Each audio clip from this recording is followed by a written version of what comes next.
Les iba a contar del proceso de reversión. O sea, fíjense, esto es lo que ponemos el tiempo y acá ponemos el PBI. Para 2023 teníamos un PBI a este nivel, póngale, ¿no? ¿Y qué pasó? Inmediatamente con el gobierno agarró y hizo la evaluación y hizo una caída abrupta. Después empieza un periodo de recuperación, cuando empieza a soltar la emisión monetaria. Y esto es lo que primero se pensaba que iba a ser una L, empieza a ser un rebote en vez así media alargada. Pero el PBI al 2024 va a terminar abajo. Esto es en total una caída del 2,1%, más o menos lo que estaba medido en el INDEC. Así que esto que ven acá había sido más profunda al inicio y se empieza a recuperar. Cuando el gobierno te dice, che, pero estamos ahora ganándole la inflación y está mirando solo esto, esta pseudo recuperación.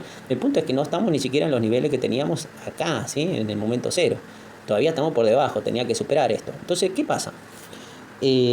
Según el gobierno, dado el ritmo de emisión que le está metiendo a la moneda, él quiere pasar esto, quiere llegar a este nivel donde sería lo que sería un 5% con respecto a acá, según el presupuesto. Pero lo que uno ve es que lo que está empezando a hacer para lograr eso no es que está aumentando la inversión. Lo que está haciendo es esto que muestro acá.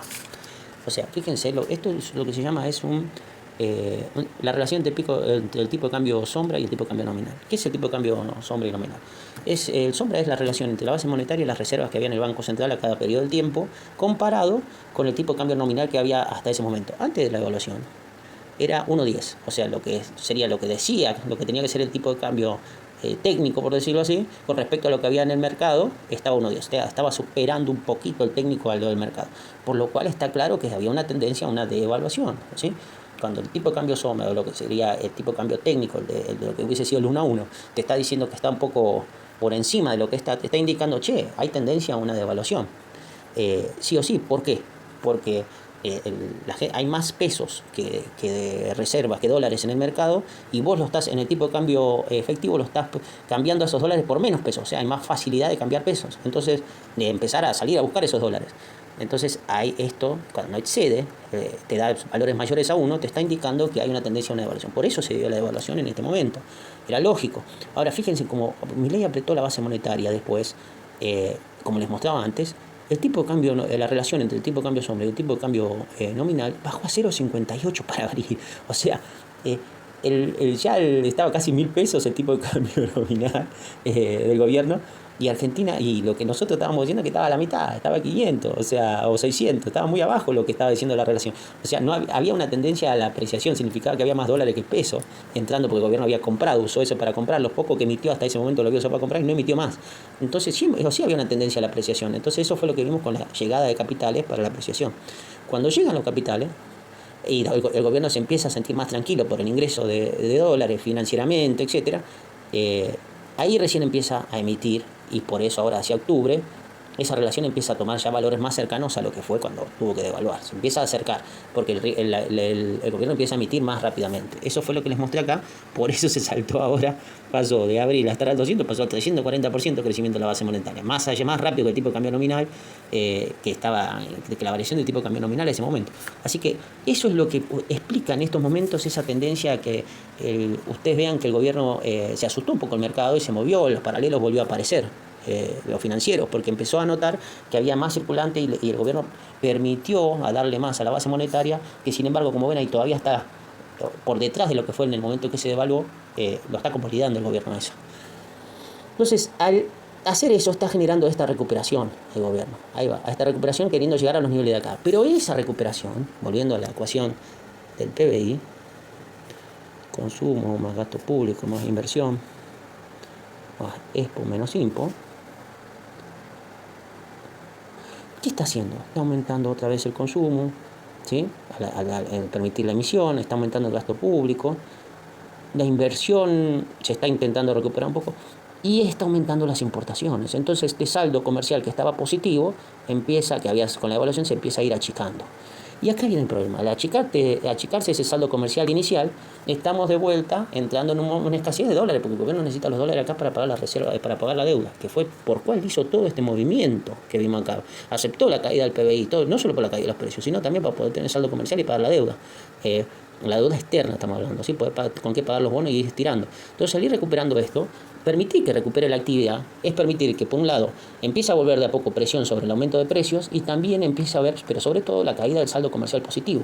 Entonces, al caer el saldo comercial positivo, eso quiero que entiendan, hay una tendencia a que el tipo de cambio real se aprecia. A ver si eso lo tengo acá y se los puedo mostrar. Acá, miren. ¿Qué es lo que viene acá a futuro? El tipo de cambio real sería el tipo de cambio nominal por los precios internacionales sobre los precios locales. Como hubo el salto de precio, una vez que se devaluó, que esto saltó, le siguió después el cambio de precio, ¿sí? Pero fue menor. A medida que esto siga creciendo, ¿no?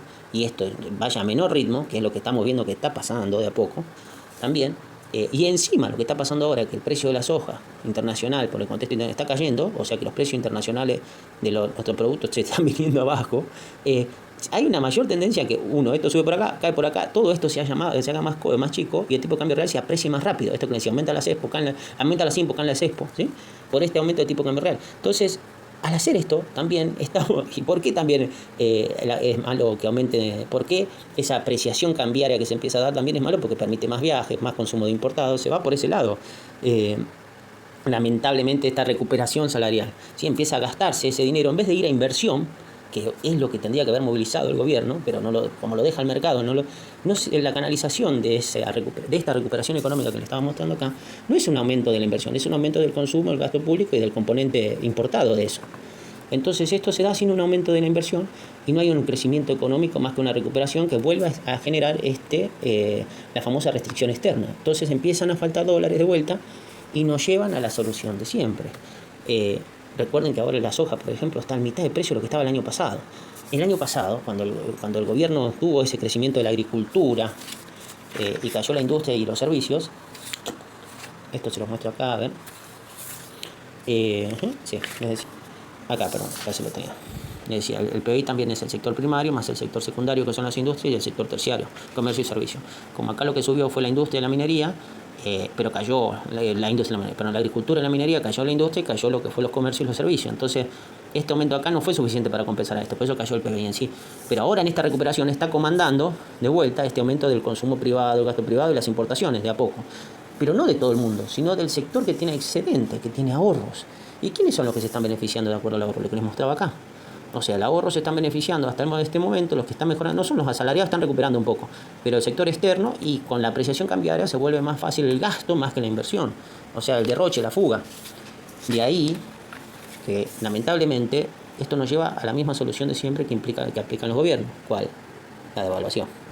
O sea, lamentablemente, como viene una situación donde van a faltar dólares, nos lleva a una devaluación, y por más que venga el préstamo del FMI, si viene el préstamo del FMI y te pide devaluar para pagar la deuda, lo que va a pasar es nos va a llevar el mismo. La recuperación que estábamos teniendo, como pega la devaluación, genera la contracción de vuelta. Entonces no va a tener el efecto que quería el gobierno de tener crecimiento en todo el año. Al tener una contracción por los aumentos de precios, lo mismo que pasó al comienzo, después va a levantar un poquito, por ahí vamos a terminar el mismo nivel que ya caímos en 2024, va a ser 2025. Ahora, si tenemos suerte, de acuerdo al momento en que haga la devaluación, si está obligado. Ahora, si el FMI le presta guita por esta carencia de dólares que se viene en el horizonte y tiene que pagar deuda externa y todo, y el gobierno con eso no ajusta porque es un año electoral, va a querer seguir dándole para este lado y va a seguir generando presión hacia el tipo de cambio para que falten dólares. Entonces los va a empezar a gastar esos dólares, como pasó en la era de Macri, con Caputo también, a gastar esos dólares para financiar ese aumento de las importaciones, el aumento de este PBI ficticio por encima de las posibilidades de lo que tiene la economía, porque no genera una inversión nueva, porque es solo aumento de gasto, no genera una inversión nueva que esté destinada a generar dólares, lo que les digo siempre, sino que en vez de eso se genera un ahorro. Los sectores que tienen ahorro terminan fugando o comprando más importaciones, que al final es usarlo en dólares, o a lo sumo terminan haciendo especulación financiera también para llevarlo a dólares al final. Entonces, ese aumento de ahorro no se transforma en un aumento de inversión. Eso es lo que quiero que tengan en cuenta. De ahí que lo que estoy viendo para este año, lamentablemente, es que si el gobierno quiere cumplir las promesas de que aumente esto del PBI ahora un 5% con respecto a lo que fue el año anterior, lamentablemente va a tener que hacer bajo una movida donde va a tener que financiar ese exceso, digamos, y se va a tener que comer un aumento de la inflación si no devalúa. Va a haber de vuelta una presión sobre la inflación, como pasó antes. Fíjense que el indicador que les mostré de cada vez se está acercando más a los valores que estaba antes de la devaluación. Así que si sigue con esa emisión, que es lo que necesita, es muy probable que se le salga de las manos este año. ¿En qué momento eso se va viendo a medida que le meta a la presión de la emisión del circulante? El gobierno lo necesita sí o sí, porque también, mientras tanto, es la única forma que empieza a juntar dólares. Mientras no tenga acuerdo con el FMI, la presión va a ser mayor. Entonces, eso es lo que estamos viendo en este momento. Espero que les sirva.